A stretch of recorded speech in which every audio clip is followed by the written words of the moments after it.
Hello student, welcome to Spectrum Academy. हम देख रहे हैं effects of electric current 10th class state board के टॉपिक्स के लेक्चर्स। अब इसमें हमारा ये जो लेक्चर है वो थर्ड लेक्चर है और इससे पहले 2 लेक्चर हमने बनाए, आप वो भी जाके देख सकते हैं। अब इस लेक्चर का सबसे इंपॉर्टेंट पॉइंट क्या है कि इस लेक्चर के अंदर हम देखने वाले हैं heating effect of electric current की न्यूमेरिकल्स। क्या उसके क्या देखने वाले हैं? न्यूमेरिकल्स। देखो, बहुत सारे बच्चे बोलते हैं फिजिक्स में सर हमें न्यूमेरिकल्स नहीं आ रहे, समझ में नहीं आते सर, न्यूमेरिकल में ये प्रॉब्लम है, न्यूमेरिकल में वो प्रॉब्लम है सर, कैसे न्यूमेरिकल करें? फिजिक्स का न्यूमेरिकल एक बार समझ में आएगा तो बाद में फिर से सॉल्व करेंगे, खुद से नहीं आता।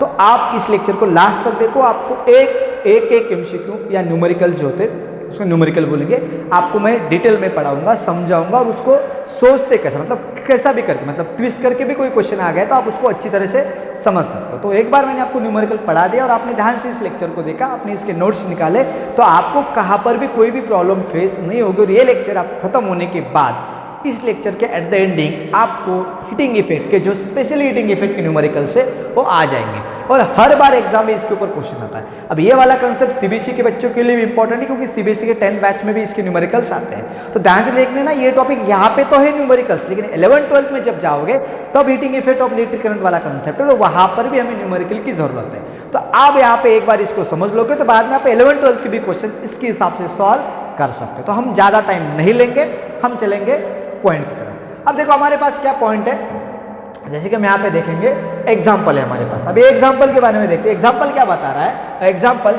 6 metre long wire made from alloy and nichrome या निक्रोम बोलते हैं, नाइक्रोम बोलेंगे। तो एक वायर है हमारे पास, 6 मीटर लॉन्ग वायर है जो अलॉय से बना है।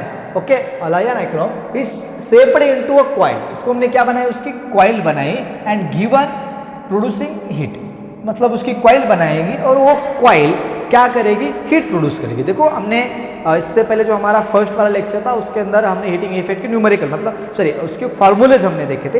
अब यहाँ पे हम उसके न्यूमेरिकल अंदर फार्मूले भी मैं एक्सप्लेन करूंगा, लेकिन यहाँ पे क्या दिया कि कोई भी रेजिस्टेंस होता है, याद रखना, कोई भी रेजिस्टेंस होता है जिसके अंदर से करंट पास होता है तो हीटिंग इफेक्ट क्रिएट करेगा। तो उसी तरह से हमारे पास 6 मीटर लॉन्ग एक वायर है जो कि अलॉय नाइक्रोम से बना हुआ है, जिसका रेजिस्टेंस सबसे ज़्यादा होता है, जिसमें से हम उसको सर्किट में कनेक्ट कर देंगे तो वो हीट प्रोड्यूस करेगा, राइट। इट हैज रेजिस्टेंस, उसका रेजिस्टेंस हमें दिया गया है, वो रेजिस्टेंस है total 22 ohms. Okay, can we get the more heat? हम वहाँ पे मोर हीट प्रोड्यूस कर सकते हैं क्या? If wire is cut into half, तो हमने वायर को हाफ कनेक्ट किया। देखो हमें हीट ज़्यादा, मतलब ज़्यादा हीट मिलेगी क्या? जब हम उस वायर को कट करेंगे into half of its original length and shape into a coil. तो उसको हमने क्या कहते हैं? शेप करें, कॉइल का मतलब उसकी कॉइल बनेगी, मतलब उसको हाफ कट करके कॉइल में कन्वर्ट कर दिया। For getting energy the 2 ends of the wire are connected to the source with the potential difference 20 volt. देखो अब मैं फिर से एक बार क्वेश्चन को एक्सप्लेन करूंगा, ध्यान से सुन लेना। हमारे पास एक 6 मीटर लॉन्ग वायर है, वो किससे बना है? नाइक्रोम, मतलब नाइक्रोम से बना है। शेप इनटू हम इसको कॉइल में कन्वर्ट कर दे, उसको कॉइल बनाई उसकी। अब उस कॉइल क्या करती है? हीट प्रोड्यूस करती है। अब उसका जो रेजिस्टेंस है टोटल है वो 22 ओम का है। हमें यहाँ पे पूछा गया can we get the more heat, हमें मोर हीट मिलेगी क्या?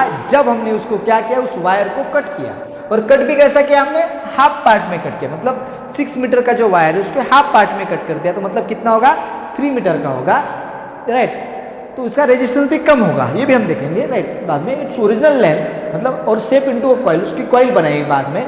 For getting energy the 2 ends of the wire are connected to the source, तो पोटेंशियल डिफरेंस हमने कनेक्ट कर दिया है, वो कनेक्ट किया है 220 वोल्ट का। तो बस हमें यहाँ पे चेक करना है कि पहले हमारे पास जो 6 मीटर वायर था वो ज़्यादा पावर कंज्यूम करेगा, मोर हीट प्रोड्यूस करेगा, या जो पहले वाला जो 6 मीटर का वायर है वो ज़्यादा हीट प्रोड्यूस करेगा, या उसको हाफ करने के बाद वो ज़्यादा हीट प्रोड्यूस करेगा। कि दोनों को हमने कितना वोल्टेज दिया है? Potential difference 220 volt. जैसे कि हमारे घर में जो नॉर्मली पोटेंशियल डिफरेंस होता है वो 220 वोल्ट होता है। तो इस न्यूमेरिकल को लिख लो अच्छी तरह से, कहीं पर भी आपको दिक्कत है तो आप कमेंट में एक बार पूछ सकते हो। अब इस क्वेश्चन को हम सॉल्व करेंगे। देखो हमारे पास क्या क्या दिया पहले देखो। पहले हमारे पास गिवन है, देखो क्वेश्चन लिखने की जरूरी है। देखो हम स्टेट बोर्ड के लिए प्रिपेयर कर रहे हैं, जब भी हम स्टेट बोर्ड के लिए प्रिपेयर करते हैं तो क्वेश्चन लिखना जरूरी है, क्योंकि एक बार आपको क्वेश्चन को लिखना है, क्वेश्चन नहीं, उसका सोल्यूशन जब लिखना है तो उसमें गिवन लिखना जरूरी है। सोल्यूशन में क्या लिखना जरूरी है? गिवन लिखना है, क्योंकि गिवन अच्छी तरह से लिख पाओगे तो क्वेश्चन जो सामने वाला पेपर बोर्ड का पेपर चेक करने वाला टीचर होगा उनको समझ में आएगा, और जो टीचर को एक बार समझ में आएगा तो आपको अच्छे मार्क्स देंगे। अब जिस टीचर को आपकी हैंडराइटिंग अच्छी लग रही है, आपकी मतलब अरेंजमेंट जो आपने अच्छे तरह से लिखा है वो अच्छा लगता है, तो आपको मार्क्स मिल ही जाते हैं। लेकिन आपने अच्छा नहीं लिखा है, आप बस खुद को समझ सकता है इसी लैंग्वेज में लिख रहे हो, तो मार्क्स ज़्यादा नहीं मिलते, कम मार्क्स मिलने के चांस होते हैं। इसलिए लिखने की कोशिश अच्छी ही रखो। क्वेश्चन लिखने की जरूरत नहीं, लेकिन इस क्वेश्चन में जो गिवन है वो पहले लिखते हैं। तो हम लिखेंगे गिवन। अब गिवन क्या क्या यहाँ पे हम देख सकते हैं कि गिवन में हमारे पास रेजिस्टेंस है, टोटल रेजिस्टेंस कितना दिया गया है 22 ओम, राइट। उसके बाद क्या दिया है पोटेंशियल डिफरेंस, कितना पोटेंशियल डिफरेंस है 220 वोल्ट। तो हमारे पास रेजिस्टेंस है, पोटेंशियल डिफरेंस है, तो coil of the whole wire, मतलब जो होल वायर था 6 मीटर का, उसका हमें क्या फाइंड आउट करना है, पावर फाइंड आउट करनी है। तो पावर का फार्मूला क्या होता है, सिंपल सा पावर का फार्मूला है, power is equal to potential difference का स्क्वायर डिवाइड बाय रेजिस्टेंस। हमारे पास पोटेंशियल डिफरेंस कितना है, हम इसका कैलकुलेशन इसी तरीके से भी कर सकते हैं। आपको कैलकुलेशन नहीं आता तो मैं यहाँ पे कैलकुलेशन करके भी दिखाऊंगी। तो इसको क्या लिखेंगे आप 220 इसका स्क्वायर मतलब 220 मल्टीप्लाई बाय 220 डिवाइड बाय 22। अब 22 से हम इसको डिवाइड कर देंगे तो ये बनेगा 10। अब 10 मल्टीप्लाई बाय 220 करेंगे तो आ जाएगा 2200 वैट्स, राइट। अब ये मिल गई पावर। कब मिली पावर, जब हमने होल वायर मतलब पूरे वायर को यूज किया। तो पूरे वायर को यूज किया तो हमने यहाँ पे रेजिस्टेंस किसका लिया, पूरे वायर का। देखो ध्यान से देखना कि यहाँ पे क्वेश्चन में क्या पूछा गया था, हमें क्वेश्चन में कंपेयर करना है कि पहले जो पूरा वायर था वो ज्यादा हीट प्रोड्यूस करेगा या बाद में उसको हाफ करने के बाद जो वायर बचा है वो ज्यादा हीट प्रोड्यूस करेगा। बस यही हमें फाइंड आउट करना है। तो बहुत सारे बच्चों को क्या लगता है सर पूरा वायर होगा तो ज्यादा हीट प्रोड्यूस करेगा, हाफ वायर होगा तो कम हीट प्रोड्यूस करेगा। एक्चुअली आपको लगता है वो गलत है। एक बार हम चेक करेंगे, देखो क्यों गलत है बताऊंगा आपको, एक्सप्लेनेशन के बाद समझ में आएगा कि देखो कौन ज्यादा हीट प्रोड्यूस करेगा। तो उसके बाद हम देखेंगे यहाँ पे एक बात तो फिक्स हो गई, कैलकुलेशन वैट्स में आएगा पावर। तो इसने ज्यादा पावर कंज्यूम किया, किसने पावर ज्यादा कंज्यूम किया, मतलब सॉरी ज्यादा नहीं बोल सकते हम, बाद में कंपेयर करेंगे। पहले इसने कितना पावर कंज्यूम किया है 2200 वैट, इतनी पावर कंज्यूम की। सपोज अब हमने क्या किया, सपोज यहाँ पे coil of the half length of wire, मतलब अब लेंथ को हाफ कर दिया। लेंथ हाफ कर मतलब टोटल वायर 6 मीटर का था, हाफ लेंथ का कर दिया मतलब 3 मीटर का बन गया। हाँ 3 मीटर का जो वायर होगा उसका रेजिस्टेंस हाफ ही होगा टोटल वायर का। देखो हमें पता है कि जनरली हम जब भी देखते हैं तो रेजिस्टेंस का formula resistance is equal to resistivity into length divide by area. आपने 9th क्लास में इस फार्मूले को कहीं पे देखा होगा। अब ये बता रहा है कि length is directly proportional to resistance. अब उस वायर के सपोज ये वायर जो है इसको कट करके हमने दो अलग अलग पार्ट बनाए। तो टोटल वायर का रेजिस्टेंस कितना था 22 ओम का, इसको कट कर देंगे तो आधा बचा हुआ वायर होता है उसका रेजिस्टेंस होता है हाफ, क्योंकि रेजिस्टेंस और लेंथ डायरेक्टली प्रोपोर्शनल, मतलब लेंथ को हमने हाफ कर दिया तो रेजिस्टेंस भी हाफ हो जाएगा। पहले रेजिस्टेंस कितना था 22 ओम का, उसको हाफ करने के बाद अब रेजिस्टेंस कितना बनेगा 11 ओम का, राइट। तो वोल्टेज तो उतना ही अप्लाई किया हमने, तो वोल्टेज उतना है तो उसको कैलकुलेट करेंगे तो अब कैलकुलेशन कितना आएगा यहाँ पे ध्यान से देख लेना।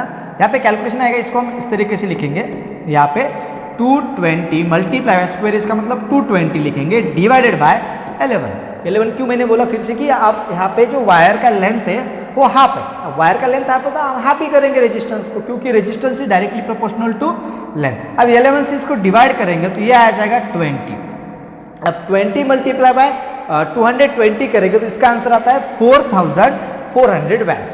अब यहाँ पे आप ध्यान से देखोगे पूरा वायर था, होल वायर जिसका रेजिस्टेंस 22 था, तो वहां पे वो कितना वैट यूज कर रहा था 2200 वैट। लेकिन जब उसको हाफ कट कर दिया मतलब आधा वायर हमने यूज किया, वो ज्यादा वैट यूज कर रहा, मतलब पावर ज्यादा कौन कंज्यूम करेगा, जिस वायर की लेंथ कम है, जिस वायर का रेजिस्टेंस कम है। ध्यान से सुनना, जिस वायर का रेजिस्टेंस कम है, जिस वायर की लेंथ कम है, मतलब छोटा वाला वायर वो ज्यादा पावर कंज्यूम करेगा और बड़ा वाला वायर कम पावर कंज्यूम करेगा। आप यहाँ पे देख सकते हो, जबकि दोनों को हमने सेम पोटेंशियल डिफरेंस अप्लाई किया।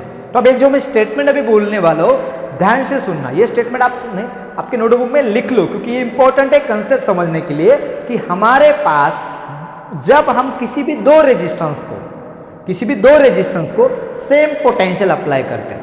आप लिख लेना इस सेंटेंस को, मैं फिर से बोल रहा हूँ, बहुत इंपॉर्टेंट है। किसी भी दो रेजिस्टेंस को हम क्या करते हैं, सेम पोटेंशियल अप्लाई करते हैं, तो उनमें से जिसका रेजिस्टेंस कम होगा वो ज्यादा पावर कंज्यूम करेगा और जिसका रेजिस्टेंस ज्यादा होगा वो कम पावर कंज्यूम करेगा। मैं फिर से इस सेंटेंस को दोहराता हूँ, फिर से ध्यान से लिखना कि जब हमने दो रेजिस्टेंस लिए, दो रेजिस्टेंस में से दोनों को भी हमने सेम पोटेंशियल अप्लाई किया, दोनों को सेम पोटेंशियल अप्लाई करने के बाद, देखो दो रेजिस्टेंस दोनों को सेम पोटेंशियल अप्लाई करने के बाद जिसका रेजिस्टेंस कम होता है, जिसका रेजिस्टेंस कम होता है वो ज़्यादा पावर कंज्यूम करेगा, और जिसका रेजिस्टेंस ज़्यादा होगा वो कम पावर कंज्यूम करेगा। मतलब रेजिस्टेंस ज़्यादा होगा तो पावर कंजम्पशन कम, रेजिस्टेंस कम होगा तो पावर कंजम्पशन ज़्यादा, मतलब हीट भी ज़्यादा, पावर और हीट सेम होते हैं। इसको हीट के भी फॉर्म में ले सकते हैं। अब ऐसे क्यों हो रहा है? क्योंकि दोनों को सेम पोटेंशियल हमने अप्लाई किया है, राइट। लेकिन बहुत सारे बच्चों को क्या लगता है कि ज़्यादा रेजिस्टेंस मतलब पावर ज़्यादा कंज्यूम करेगा। नहीं, ज़्यादा रेजिस्टेंस है तो कम पावर कंज्यूम करेगा जब पोटेंशियल दोनों को सेम दिया जाएगा। तो इसको आप एक बार लिख लो, ठीक है। चलो अब आगे देखते हैं। More heat will be obtained after the cutting the wire into a half. तो यही हमारा लॉजिक, मतलब जो वायर हाफ होता है उसका रेजिस्टेंस ज़्यादा होगा, सॉरी जो हाफ वायर है उसका रेजिस्टेंस कम होगा, उसकी पावर जो कंजम्पशन है ज़्यादा होगी, राइट। पावर कंजम्पशन ज़्यादा मतलब हीट ज़्यादा प्रोड्यूस करेगा, ठीक है। ओके, चलो हम क्वेश्चन नंबर 2 की तरफ आते हैं। देखो हर एक क्वेश्चन में मैंने चुन के यहाँ पे लिए, हर एक क्वेश्चन कंसेप्चुअली अच्छे हैं और हर एक कंसेप्ट को मैं आपको क्लियरली समझा पाऊंगा। बस ध्यान से देख लेना, और कोई भी कहीं पे भी दिक्कत आ रही है, कंसेप्ट नहीं समझ में आ रहा है तो क्वेश्चन में मुझे यहाँ पे क्वेश्चन में मुझे आप मतलब सॉरी कमेंट में नीचे आप कोई भी क्वेश्चन पूछ सकते हो, नहीं तो यहाँ पे मेरा मोबाइल नंबर है, आप इस नंबर पे भी व्हाट्सअप मुझे कर सकते हो, आपको आंसर्स मिल जाएंगे हर एक क्वेश्चन से, ठीक है। तो एग्जांपल है हमारे पास, अब दूसरा वाला example, the cell is connected to a 9 ohm resistance. तो यहाँ पे देख लेना क्या क्या गिवन में क्या लेना है, हमें पता होना चाहिए कि सेल जो है वो हमने कनेक्ट करें। सेल मतलब बैटरी भी बोल सकते हैं, बैटरी मतलब बहुत सारे सेल्स होंगे तो बैटरी बोलेंगे, एक होगी बैटरी तो मतलब एक ही सेल तो उसको सेल ही बोलेंगे, ठीक है।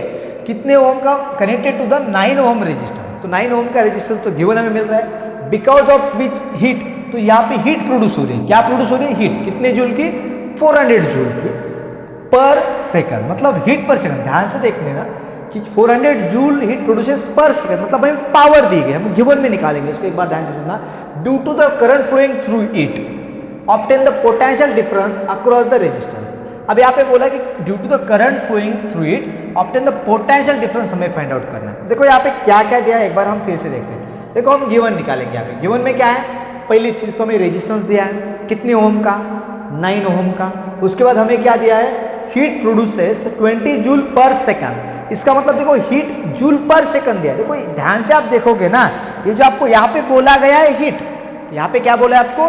हीट बोला गया है, लेकिन इसके आगे लिखा है 400, लेकिन आप इसको ध्यान से देखोगे तो जूल पर सेकंड है, मतलब इतनी हीट जूल पर सेकंड बोला गया है। तो ये जूल बोला होता तो ये हीट होती, यहाँ पे लिखा तो हीट है लेकिन हीट प्रोड्यूसेस 400 जूल पर सेकंड। अब जूल पर सेकंड का मीनिंग होता है वो हीट नहीं है, वो पावर है, क्योंकि पावर ही होता है जूल पर सेकंड। मतलब यहाँ पे भी आपको हीट भी लिखा है लेकिन यूनिट का क्या दिया है यहाँ पे? जूल पर सेकंड। तो इसका मतलब जो 400 वैल्यू दी गई है, ये वैल्यू किसकी है? ये वाली जो वैल्यू है ये पावर, ये क्या है? पावर। ध्यान से देखना, 400 जूल होता तो वो हीट होती, ध्यान से देखना, 400 जूल होता तो वो हीट होती, लेकिन यहाँ पे 400 जूल पर सेकंड है, मतलब ये पावर है, और जूल पर सेकंड को ही वैट बोलते हैं, मतलब 400 वैट। और 400 वैट का मतलब है हमें पावर दी गई। नाम तो हीट का है लेकिन एक्चुअल में क्या है? वो पावर है, तो इसलिए हम इसको पावर लेंगे। इसको जूल लेने की गलती कभी भी मत करना, क्योंकि ये गलती करोगे तो मार्क्स कट जाएंगे। ये जूल पर सेकंड मतलब हमें पावर दी गई, तो पावर कितनी है? 400 वैट। तो हमें पावर पता है, देखो अब तो सिंपल है, रेजिस्टेंस पता है, पावर पता है, हमें पोटेंशियल डिफरेंस निकालना है। करंट भी निकाल सकते हैं, पोटेंशियल डिफरेंस भी निकाल सकते हैं। यहाँ पे पोटेंशियल डिफरेंस बोला है तो उसके लिए फार्मूला है हमारे पास। क्या फार्मूला होता है? Power is equal to potential difference का स्क्वायर डिवाइड बाय आर। बस हमें वैल्यू पुट करनी है, पावर की वैल्यू कितनी है? 400, वोल्टेज की वैल्यू फाइंड आउट करनी है, पोटेंशियल डिफरेंस की उसका स्क्वायर। अब नहीं, यहाँ पे इस डायरेक्शन में हम शिफ्ट करेंगे, तो अब क्या बचेगा? इसको हम इस तरीके से लिख सकते हैं, 400 × 9 is equal to V square. अब वी स्क्वायर यहाँ आके क्या बनेगा? स्क्वायर रूट बनेगा। यहाँ पे कैलकुलेशन होगा तो मैं बताऊंगा, इसको ऐसे भी लिखेंगे। चलो जैसे कि यहाँ पे आप देख सकते हो, अब इसको हमने इस तरीके से लिख लिया। अब V square is equal to √400 × 9। देखो बहुत सारे बच्चे गलती क्या करते हैं, जल्दी से इनका मल्टीप्लिकेशन करके रखते हैं। देखो जल्दी मत करना, क्योंकि आप कैलकुलेशन जल्दी से करोगे तो बहुत कॉम्प्लिकेटेड बनेगा। अब इसका कैलकुलेशन कितना आएगा, इसको आप कैलकुलेट करोगे तो इसका मल्टीप्लिकेशन करोगे तो क्या बनेगा, मैं यहाँ पे लिखूंगा। चलो तो वी स्क्वायर इक्वल टू इनका मल्टीप्लिकेशन कितना आएगा? 3600, राइट। अब फिर से आपको क्या 3600 आ रहा है। अब आप क्या करोगे, v इज इक्वल टू √10 3600 लोगे तो इसको फिर से आप अंडर रूट क्या करोगे 36 मल्टीप्लाई बाय 00 को 100 लोगे, 36 बाहर आएगा 6, अंडर रूट क्या रहेगा 100 बाहर आ जाएगा 6, तो अंडर रूट 100 बाहर आने के बाद 10 और इसका बनेगा 60। तो ऐसा करोगे तो आंसर आ जाता है, लेकिन ये बहुत लेंदी प्रोसेस है। इससे बेटर ऑप्शन क्या है, आप ध्यान से इसको देखोगे तो आप इसको एज इट इज भी रख सकते हो। ये वाली मेथड आपको लिखनी है तो लिख लो पीछे करके, ठीक है। यहाँ पे स्क्वायर वहाँ पे जाके स्क्वायर रूट होगा, 400 का स्क्वायर रूट कितना आएगा हम डायरेक्टली ले सकते हैं, कितना आता है 20, और 3 का स्क्वायर रूट कितना आता है, सॉरी 9 का स्क्वायर रूट कितना आता है 3। तो इतना दोनों का मल्टीप्लिकेशन करो डायरेक्ट आंसर आ जाएगा। मतलब एक सिंपल वे, देखो कैलकुलेशन कभी देखो पहले, किसी भी हमारे फिजिक्स में न्यूमेरिकल में जब भी वैल्यू का कैलकुलेशन कर रहा है पहले देखो कि वहाँ पे कौन कौन से वैल्यूज है। हाँ, ये वैल्यू अलग होती जिनका स्क्वायर रूट हम ले नहीं सकते, तो हम मल्टीप्लिकेशन करने की सिवा हमारे पास कोई ऑप्शन नहीं था, लेकिन इनका दोनों का हम अलग अलग स्क्वायर रूट ले सकते हैं। तो यहाँ पे उनका मल्टीप्लिकेशन करने के बाद स्क्वायर रूट लेने से अच्छा है कि हम डायरेक्टली उनका स्क्वायर रूट अलग अलग ले ले, तो सिंपल कैलकुलेशन हो जाती है। यहाँ पे कितना आंसर आया 60 वोल्ट, ठीक है। तो मैं आपको फार्मूला भी बताऊंगा, आपके लिए होमवर्क के लिए क्वेश्चन, आपको करंट फाइंड आउट करना है। तो पावर का फार्मूला होता है, पावर इज इक्वल टू होता है आई स्क्वायर इंटू आर। तो आपको बस यहाँ पे रेजिस्टेंस की वैल्यू पुट करनी है, पावर की वैल्यू पुट करनी है, और उसका यूज करके आपको रेजिस्टेंस निकालना है। दूसरा भी फार्मूला बताता हूँ, ये वाला भी यूज कर सकते हो, या power is equal to I into V use कर सकते हो। आपको पावर की वैल्यू पता है जो कि हमने 400 लिए, वी की वैल्यू अभी हमने फाइंड आउट करी, पुट करो और करंट निकालो। ये आपको होमवर्क के लिए, और इसका जो आंसर आएगा करंट कितना आएगा मुझे आप कमेंट में बताओगे नीचे, ठीक है। चलो, तो होप आपको समझ में आया होगा ये कंसेप्ट। चलो अब चलते हैं हम तीसरे क्वेश्चन की तरफ। देखो तीसरा क्वेश्चन बहुत ही इंटरेस्टिंग है, आपको कंसेप्ट समझने के लिए इस क्वेश्चन की बहुत जरूरत है। अब ये क्वेश्चन आपको कंसेप्ट बताएगा। अब एग्जांपल क्या बता रहा है, देखो an electric ion use the power of, कितनी वैट की पावर यूज कर रहा है 1000 या 1100 वैट, 1000 मतलब 1.1 के बोल सकते इसको। Watt set to higher temperature, मतलब उसका हायर टेम्परेचर था तब इतनी पावर यूज करता है 1100, okay. Watt set to a temperature, if it is set to a lower temperature, मतलब लोअर टेम्परेचर को हमने सेट कर दिया तब वो कितनी पावर यूज कर रहा है 330, ओके, वैट की, ऑब्वियसली वैट। तो जब वो मतलब हाई टेम्परेचर में है तो 1100 वैट यूज कर रहा है, और जो लोअर टेम्परेचर में होता है तब 3000। जैसे हम आपके पास आयरन होता है जिसकी हम हीटिंग कम ज़्यादा करते हैं, हमारे मतलब क्लोथ्स की जैसे मतलब क्लोथ के हिसाब से हम उसकी टेम्परेचर एडजस्ट करते हैं, वहाँ पे टेम्परेचर एडजस्ट करने का नॉब होता है यहाँ पे, तो उसका यूज करके तो हाई टेम्परेचर इतना बना सकता है और लो टेम्परेचर इतना बना सकता है। तो अभी आप फाइंड आउट क्या करना है, find out the electric current and respective resistance for the two settings. मतलब जब पावर इतनी थी तब का हमें क्या फाइंड आउट करना है, करंट फाइंड आउट करना है, और उस टाइम का रेजिस्टेंस फाइंड आउट करना है। और जब पावर कम यूज कर रहा था, मतलब 330 इतना यूज कर रहा था, तब हमें उसका करंट फाइंड आउट कर, दोनों भी केस में अलग अलग फाइंड आउट करना है। The iron is connected to the potential difference दिया गया हमें 220 वोल्ट का, बस सिंपल है। अब हम देखेंगे इस क्वेश्चन को, तो आपको क्वेश्चन समझ में आया होगा। फिर से बताता हूँ क्वेश्चन को। हमारे पास एक इलेक्ट्रिक आयरन है जिसका पावर मतलब हाई टेम्परेचर पे इतना पावर कंज्यूम करता है, लो टेम्परेचर पे इतना पावर कंज्यूम करता है। तो हमें दोनों भी केस में क्या फाइंड आउट करना है, करंट फाइंड आउट करना है, रेजिस्टेंस दोनों कंडीशन में, मतलब दो कंडीशन में, करंट एंड रेजिस्टेंस दोनों ही कंडीशन में फाइंड आउट करने, ओके। तो चलो देखते हैं हम एक एक करके, चलो ठीक है। वोल्टेज दिया गया है तो हमें पता है पोटेंशियल डिफरेंस दिया है 220 वोल्ट। अब पावर इन फर्स्ट केस में कितनी पावर है 1100 वैट, एंड सेकंड कंडीशन में क्या है 330 वैट। अब दोनों को हम एक एक करके देखेंगे। चलो अब हमारे पास पहले कंडीशन का पावर का फार्मूला, मैंने आपको पावर का फार्मूला इससे पहले बताया कि एक बार फिर से बताता हूं। पावर इज इक्वल टू होता है आई इंटू पी, मतलब आई इज इक्वल टू क्या होता है पावर डिवाइड बाय वोल्टेज, कुछ कर। अब पहले केस में current I1 is equal to, first case में तो current I1 is equal to क्या होगा पावर डिवाइड बाय वोल्टेज। तो पहले केस में पावर कितनी थी 1100, राइट, और उस केस में वोल्टेज कितना था 220 वोल्ट। हमने वोल्टेज अप्लाई किया, तो इसका डिवीजन हम करेंगे, तो इसका डिवीजन 0 गेट कैंसिल, इस चीज को डिवाइड करेंगे तो 5 आ जाएगा, तो 5 एम्पियर का। मतलब पहले केस में जब हायर टेम्परेचर पे था, जब 1100 वोल्ट 1100 वैट वो पावर ड्रॉप कर रहा था, कंज्यूम कर रहा था, तो उस टाइम पे इतना हो गया। अब सेकंड कंडीशन के सेम फार्मूला यूज करेंगे, उसके लिए कोई अलग फार्मूला नहीं है हमारे पास। उसी कंडीशन में रेजिस्टेंस फाइंड आउट कर सकते हैं। तो रेजिस्टेंस के लिए आप 2-3 फार्मूले कौन सा भी यूज करते हैं, लेकिन हमारे पास सिंपल वाला फार्मूला ओहम्स लॉ वाला। ओहम्स लॉ आपको पता है V इज इक्वल टू क्या होता है, V is equal to I R होता है। तो R इज इक्वल टू क्या बनेगा, ये I डिवाइड में आ जाएगा, तो R is equal to V by I.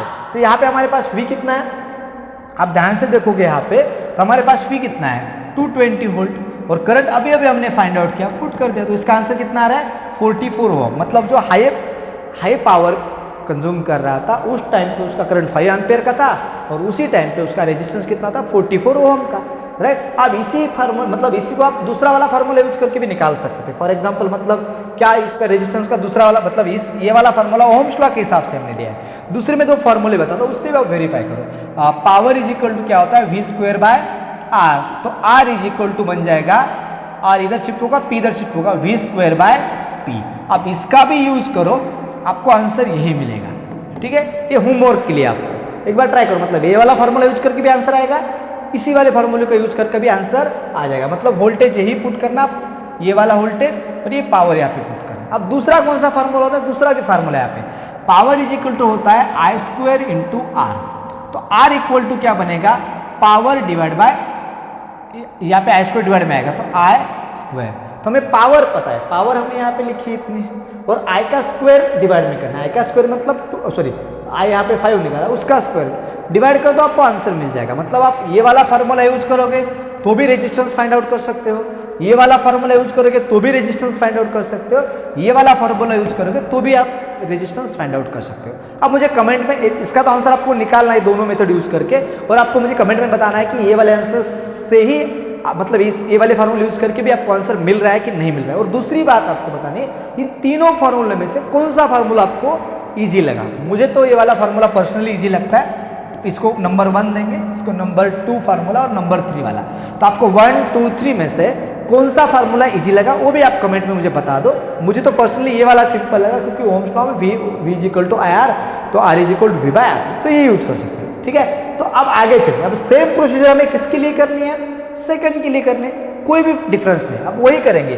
I2 is equal to power divide by voltage, same logic है। पावर कितनी उस टाइम पे कम है, क्योंकि लो टेम्परेचर पे पावर कितनी 330 वैट, और वोल्टेज तो हमने उतना ही सप्लाई दिया है, तो इसका यूज करके करंट निकाला। तो ये कैलकुलेशन आप खुद कर सकते हो, करंट कितना आ रहा है 1.5 एम्पेयर। अब करंट 1.5 एम्पेयर आ रहा है रेजिस्टेंस के लिए, सेम फार्मूला यूज करेंगे, R is equal to V by I. तो V कितना है वहां पर रख दिया, I कितना है वो भी रख दिया, इसका आंसर निकाल के 146 इतना क्या मिलेगा हमें, रेजिस्टेंस होगा उस कंडीशन में। मतलब जिस कंडीशन में, ध्यान से देखना, जिस कंडीशन में ज्यादा पावर कंज्यूम कर रहा था उस टाइम पे रेजिस्टेंस क्या था, कम था, तो ज्यादा पावर कंज्यूम कर रहा था। अब यहाँ पे रेजिस्टेंस ज्यादा है तो पावर क्या करेगा, कम कंज्यूम करेगा। पावर कम कंज्यूम कर रहा है तब उस रेजिस्टेंस ज्यादा होगा। लेकिन ये कब हो सकता है, जब वोल्टेज दोनों केस में सेम होगा। पोटेंशियल, मैं फिर से बोल रहा हूँ कि जब पोटेंशियल डिफरेंस सेम है तो जहाँ पे रेजिस्टेंस कम होगा पावर कंजम्पशन ज़्यादा होगा, रेजिस्टेंस ज़्यादा होगा पावर कंजम्पशन कम होगा। लेकिन कब, जब पोटेंशियल डिफरेंस सेम होता है तब। लेकिन सपोज इसका उल्टा, जब करंट सेम होता है, ये वाला तो लिख लिया, मैं फिर से बोल रहा हूँ सेंटेंस लिख लेना, ये सेंटेंस आपको बार बार काम आने वाला है। मैं फिर से बोल रहा हूँ सेंटेंस, ध्यान से सुन लेना कि जब दो रेजिस्टेंस के अक्रॉस सेम पोटेंशियल डिफरेंस होता है तो जिसका रेजिस्टेंस कम है उसकी पावर ज्यादा है, जिसका रेजिस्टेंस ज्यादा है उसकी पावर कम है।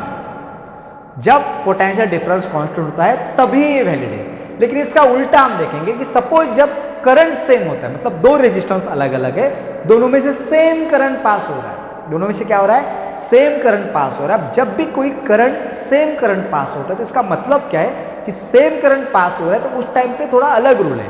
अब इसके लिए एक बार लिख लो, ये वाला भी सेंटेंस लिख लेना, if current passing through the both resistors are same, then जिसका रेजिस्टेंस ज्यादा होगा उसमें पावर कंजम्पशन ज्यादा होगा, और जिसका रेजिस्टेंस कम होगा उसमें पावर कंजम्पशन कम होगा। लेकिन कब हो सकता है, जब दोनों में से सेम करंट फ्लो हो रहा है तब। ठीक है, ये दोनों वाले सेंटेंस आपको यूजफुल है और एक क्वेश्चन को आप इजीली सॉल्व कर सकते हो। चलो आगे के क्वेश्चन की तरफ चलते हैं अब, राइट। एग्जाम्पल नंबर 4, अभी लास्ट क्वेश्चन है, इस क्वेश्चन को एक बार समझ लो, हमारा टॉपिक खत्म हो जाएगा, आप अपने घर जाओगे, मतलब घर में हो आपके, ठीक है, लेकिन आप अपनी लाइफ जी सकते हो अपनी बात। यहाँ पे इस क्वेश्चन को एक बार समझाने के बाद आपने अच्छा रिस्पॉन्स दिया, कमेंट अच्छे किए, रिप्लाई दे रहे हो, तो मुझे भी लगेगा कि बच्चों के काम आ रहे वीडियो लेक्चर्स, तो वीडियो लेक्चर्स बनाते रहूँगा। और कोई लेक्चर देख ही नहीं रहा है तो कोई मतलब सुनने वाला ही नहीं हुआ तो मैं लेक्चर बनाने का कोई मतलब नहीं होता। इसलिए मेरे जो लेक्चर्स है आप देख लो, इसके ऊपर जो मैं क्वेश्चन पूछ रहा हूँ उसके कमेंट भी कर दो या अपने दोस्तों के साथ इसको शेयर भी करो, ताकि बहुत सारे बच्चों के समझ में आ जाए। अब ये समझ में आ गया, आपको समझ में आ रहा तो मैं इसकी फिर से वीडियो लेक्चर्स बनाऊंगा, और इससे हम इस टॉपिक में हमने 4 क्वेश्चन ही इंक्लूड किए, लेकिन बाद में बहुत सारे अलग अलग टाइप के क्वेश्चन लेंगे। लेकिन इसके लिए मुझे आपकी कमेंट्स की ज़रूरत है, आपके रिस्पॉन्स की ज़रूरत है। मतलब आप रिस्पॉन्स दे रहे हो, लाइक कर रहे हो, शेयर कर रहे हो, चैनल को सब्सक्राइब कर रहे हो, नोटिफिकेशन बेल प्रेस कर रहे हो, तो मुझे भी लगता है कि बच्चे को इसकी ज़रूरत है। मतलब आपकी ज़रूरत बस मुझे दिखा, उसके हिसाब से हम यहाँ पे क्वेश्चन सॉल्व करेंगे। चलो हम टाइम नहीं लेंगे, अब लास्ट क्वेश्चन की तरफ देखते हैं। लास्ट वाला क्वेश्चन है example number 4, an electric tungsten bulb is connected into a home circuit. तो हमारे घर में एक टंगस्टन वाला बल्ब है, जो टंगस्टन वाला बल्ब होता है आप सबने देखा होगा, अभी तो एलईडी वाले चल रहे हैं, लेकिन फिर भी ये वाला बल्ब होता है।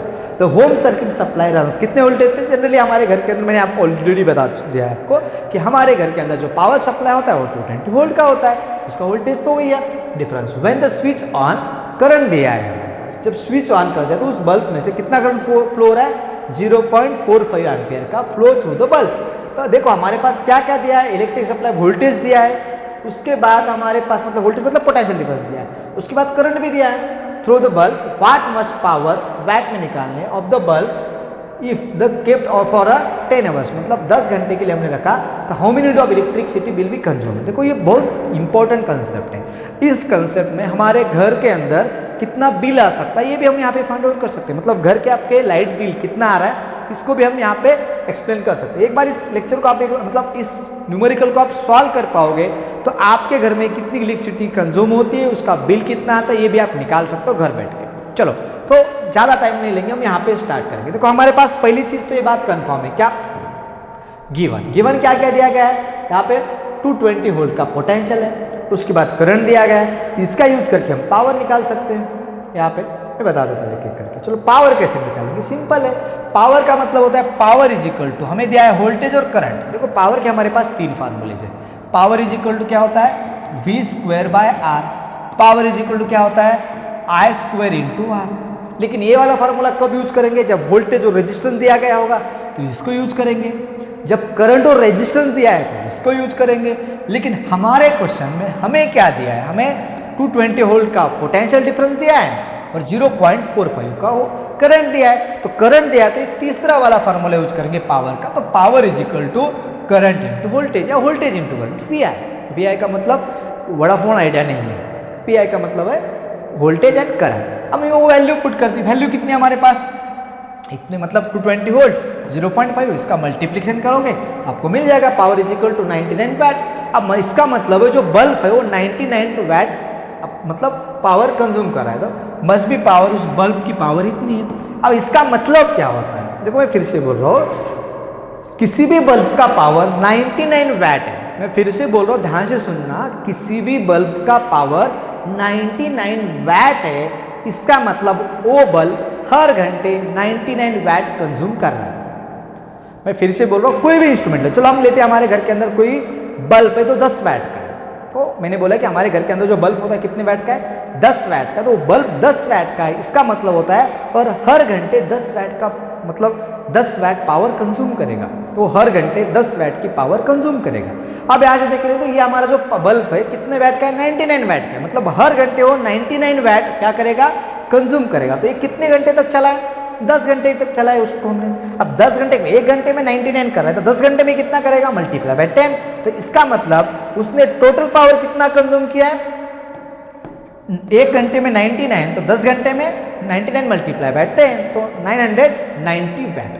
और 990 वैट का मतलब होता है वैट आवर्स, वैट आवर, हाँ वैट आवर नहीं, 10 आवर्स में इसको वैट आवर्स लिखने की जरूरत नहीं, लेकिन वैट आवर लिखेंगे, कोई दिक्कत नहीं। अब इतना उसने यूज किया।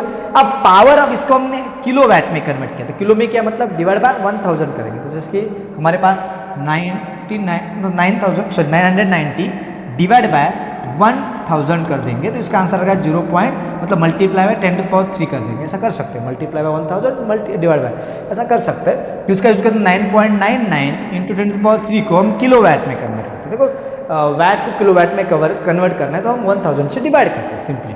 ओके, अब ज़्यादा सोचने की जरूरत है। इसके बाद हमें मिलेगा 0.99 किलोवाट। इसका मतलब क्या है?